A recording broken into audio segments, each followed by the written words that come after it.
AIADMKയും DMKയും അരങ്ങുവാണ്ടിരുന്ന തമിഴ്നാട് വിജയ് എങ്ങനെ കീഴടക്കി? 2024 പാർട്ടി തുടങ്ങുകയും 2026 ആകുമ്പോഴേക്കും തമിഴ്നാടിനെ തന്നെ കീഴടക്കിയ വിജയുടെ ബ്ലൂ പ്രിന്റ് എന്താണ്? വിജയും BJPയും തമ്മിലുള്ള പ്രശ്നം എന്താണ്?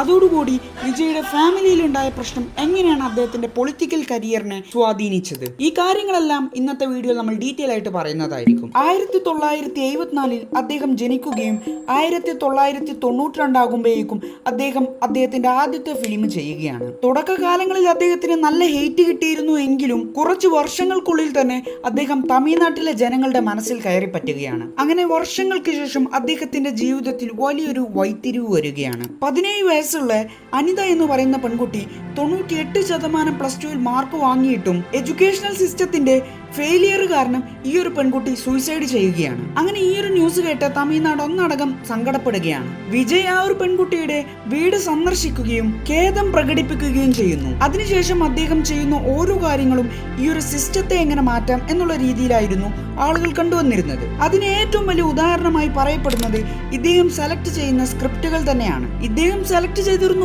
ഓരോ സ്ക്രിപ്റ്റുകളും സമൂഹത്തിലെ ഓരോരോ പ്രോബ്ലങ്ങൾ എടുത്തു കാണിക്കുകയും അതിനുള്ള സൊല്യൂഷൻസും ഈ ഒരു ഫിലിമിൽ തന്നെ പറയുന്നുണ്ടാവും. ഉദാഹരണത്തിന് എടുത്തു നോക്കിയാൽ മിർസൽ, ബിഗിൽ, സർക്കാർ, മാസ്റ്റർ, കത്തി എന്നുള്ള ഈ ഫിലിമുകളിലെല്ലാം ഇദ്ദേഹം നല്ലൊരു രാഷ്ട്രീയം പറഞ്ഞു വെക്കുന്നുണ്ട്. മിർസലിൽ ഇദ്ദേഹം പറയുന്നത് മെഡിക്കൽ സിസ്റ്റത്തെ ബിസിനസ് ആക്കുന്നവരെ പറ്റിയാണെങ്കിൽ ബിഗിലിൽ പറയുന്നത് സ്പോർട്സ് മേഖലയെ ബിസിനസ് ആക്കുന്നവരെ പറ്റിയാണ്. കത്തിയിലാണെങ്കിലോ ഈ ഫാമേഴ്സിന്റെ പ്രശ്നങ്ങൾ എടുത്തു കാണിക്കുന്ന ഒരു ഫിലിം. അതേസമയത്ത് സർക്കാർ എന്ന് പറയുന്ന പടം ഒരു നല്ലൊരു പൊളിറ്റിക്സ് തന്നെ സംസാരിക്കുന്ന ഫിലിമായിരുന്നു. തലൈവയിലും ഇദ്ദേഹം സംസാരിക്കുന്നത് ലീഡർഷിപ്പിനെ കുറിച്ചാണ്. അപ്പോൾ ഇതിൽ നിങ്ങളുടെ ഫേവറേറ്റ് ഫിലിം ഏതാണെന്ന് ഒന്ന് കമന്റ് ചെയ്യുക. ബൈ ദ വേ, ഇങ്ങനെയുള്ള ഫിലിമുകൾ ചെയ്തതുകൊണ്ടാണ് ഇദ്ദേഹത്തിന് ജനങ്ങളുടെ ഇടയിൽ ഒരു നായകൻ എന്നൊരു രീതിയിലുള്ള പേര് വരികയാണ്. എന്നാൽ ഫിലിമിൽ മാത്രം നായകനായ പോരല്ലോ, റിയൽ ലൈഫിൽ കൂടി നായകനാകണ്ടേ? അതുകൊണ്ട് പല തരത്തിലുള്ള ചാരിറ്റി പ്രവർത്തനങ്ങളിൽ വിജയ് സജീവമാണ്. സോ അങ്ങനെ ഇരിക്കുമ്പോഴാണ് 2021 ഇലക്ഷൻ വരുന്നത്. ആ ഒരു ഇലക്ഷനിൽ വിജയ് സൈക്കിൾ റാലി ചെയ്തുകൊണ്ട് വോട്ട് ചെയ്യാൻ വരികയാണ്. കൂടുന്ന ഇന്ധന വിലയെ പ്രതിഷേധിച്ചുകൊണ്ടായിരുന്നു അന്ന് അദ്ദേഹം അത് ചെയ്തിരുന്നത്. തൂത്തുക്കുടി സാറ്റലൈറ്റ് പ്രശ്നത്തിൽ അദ്ദേഹം ഇരകളുടെ വീട്ടിൽ ഡയറക്റ്റ് ചെന്ന് കാണുകയും അവരെ സമാധാനിപ്പിക്കുകയും ചെയ്തു. ഇരകളാക്കപ്പെട്ടവരുടെ കുടുംബത്തിന് 1 ലക്ഷം രൂപ വെച്ച് അദ്ദേഹം നൽകുകയും ചെയ്തു. ഇങ്ങനെ തമിഴ്നാട്ടിൽ നടക്കുന്ന ഓരോ പ്രശ്നങ്ങളും തന്റെ പ്രശ്നങ്ങളാണെന്ന രീതിയിലായിരുന്നു അദ്ദേഹം അതിനെ കണ്ടിരുന്നതും പരിഹരിച്ചിരുന്നതും. ഇനി എന്താണ് വിജയും BJPയും തമ്മിലുള്ള പ്രശ്നം? മിർസൽ ഇറങ്ങുന്ന സമയത്ത് ആ ഒരു ഫിലിമിൽ പറഞ്ഞിരുന്ന പൊളിറ്റിക്സ് തന്നെ ഇങ്ങനെയായിരുന്നു.